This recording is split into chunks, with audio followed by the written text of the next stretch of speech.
Okay, we back again. Let's get you ready for the academy. All right, before you go to the academy, before you step one foot on the academy grounds or any prison grounds, prepare your home for the journey.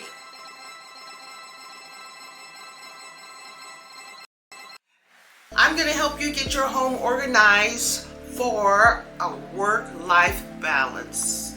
Organized so you can have your home and your work life a little bit balanced. You know, and sometimes you'll be busier on the work, sometimes you'll be busier at the home. But I don't want you to forget you have a home and you have work, and you need to learn how to balance them both. So at this point before the academy, we just have the home we're going to focus on.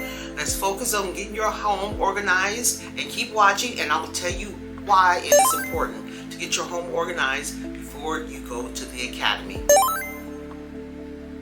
Depending on which institution you agreed to take up your career, start your career with, the location, schedule changes, child care, planning meals, and quiet study time will be our topic for this video. Location is where your institutional you have been assigned. So it's important that you discuss your location with your family. Let's get that one started first. Some institutions are closer to residential cities where you can commute. Your commute is shorter than longer if you're lucky, but majority of the time your commute is pretty long. And you will need to discuss this with your family before you accept your academy assignment, before you accept your academy role and show up at the academy as a cadet. Discuss with your family that you'll be driving 2 hours away and one way and 2 hours back the other. That is going to take a toll on the family and you won't be around as much.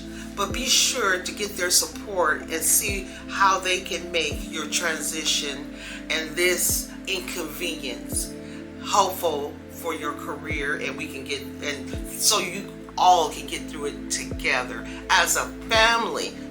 After you have been assigned your institution and you have gone through the academy and you're graduated and all that good stuff, you'll have a schedule, apprenticeship schedule, or just assigned a schedule when you show up at your institution. We typically, CDCR typically have 3 schedules, you know, first watch, second watch, and third. Be sure to discuss all those watches with your family. Let them know which ones is this time and that time the other. Write them down, put them on the wall, and which one will better work for your family. Everyone wants the traditional early morning get off in the afternoon, but it might not work for everyone. Especially depends on if you're children, you're married, still in college. So you want to have that posted somewhere so you can analyze what will keep you in sync with your work and your home life. Okay, you don't want to get into CDC and forget all about your home life, everything you've created all before CDCR, and just give them all the glory and everything. You want to find a balance, a schedule that works for you, that you can keep the balance and keep your home afloat. If not for that, why even go to work if your home is falling completely apart? Why is that? So talk to your family, keep them up to date on your work schedule. Same goes for childcare. You're going to have a deep discussion, a reliable childcare, reliable backup, and a reliable backup to the backup. Childcare is very important, even if you don't have children at the moment. If you're thinking about children, just think about who will be able to take care of your children. You will be required to come back to work. Planning meals is simple enough. Everyone knows how to grocery shop. But do you know how to grocery shop for yourself when you have to maybe pull off 2 shifts? 16 hours. I know grocery shopping for lunch for an 8-hour shift, simple enough, bring some food from home. And you might have a refrigerator to keep it in your traditional civilian life. But you're not going to be a civilian when you get to prison. You're going to be an officer. And you might not have those conveniences of a great refrigerator, a coffee maker at your disposal. You will have a lunch bag, and you will have to make wise decisions on what you put in it. And you need to make wise decisions on what you are allowed to put in it to bring inside the institution. So you want to think about that. All your metal forks and spoons in your lunch pails, you want to take all of that out. Okay, you might want to go with 1 or 2 plastic, not even a bunch of plastic. If you want to know more about what is allowed inside the institution from where I used to know, from what my experience is, comment down below and I'll tell you what I know about what you are allowed to bring in. And maybe I'll get some comments from other people. But we're still celebrating. If you're finding this material very helpful, please hit the like button and hit subscribe.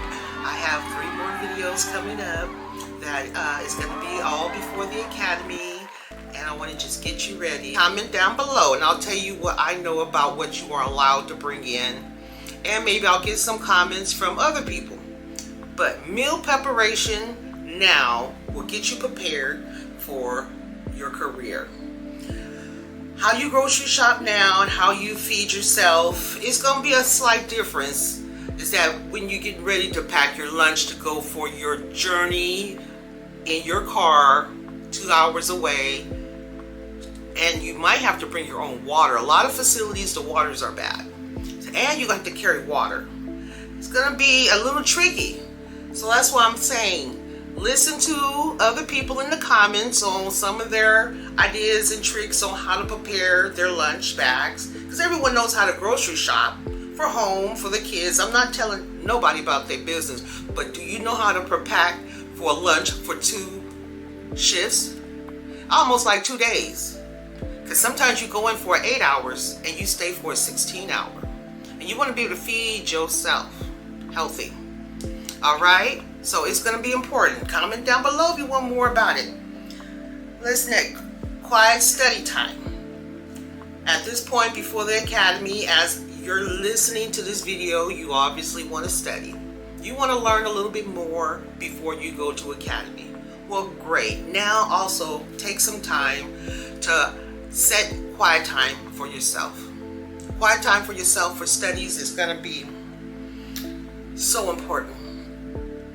So important that if you pick up a habit of taking your material that you need to study for work, for school, for your business, for home, and you just read your material, go through it, get it all out the way, and respond, mail off your bills, or just study your material of school, you will be a more organized officer, because you'll be held so much responsibilities. When they give you an email, they want you to check your email. It's not like your personal email. So if you're not a person that really was up on quiet time to get your bills done, to organize your bills, your life, your emails, check on, respond to, that has got to be under check. Because when CDCR give you a CDCR email, they expect you to check your email. Respond to the emails, email them back. Be up on it, not 2 weeks later, right away. And when you have a report to write, you don't get to leave home work until your report's done. So you might as well start building up that muscle right now about getting stuff done and knocked out at home in an organized manner, so you can practice what you preach. Because when you go into work and you have emails, reports, and everything needs to be done before you can leave your shift, you're going to have that memory muscle of what you was practicing at home when you get to work. That you ain't no dumb bucket about the emails. Oh, you on your emails, you know how to attach, unattach, because you have did enough study time before you got to the academy, before you got to work, to be able to be a little computer savvy, because everything's on the computer. You want to prepare yourself. So get your quiet time in now to prepare yourself for the academy.